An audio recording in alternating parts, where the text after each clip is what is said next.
Hi, welcome back. I showed this one the other day as part of a work in progress, and it hasn't really changed much with the addition of my pens. I was looking at Hathor, and particularly she's often called the intoxicated one, girl after my own heart. And it kind of looks like somebody's holding up the moon, kind of, like you would hold up a face mirror. And then there's a sort of like this fiery bit, which is also looks like a banana off to the left, like a purpley dragon thing down here.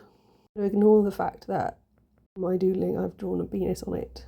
Definitely need to get some therapy. I think this bit does look a bit like a dragon head with like a mouth open. It's all a bit wild and weird, but I guess if you're drunk, you're all over the place, so that makes sense. I'm not sure if I'm any the wiser, but I do like the picture. Thanks for listening.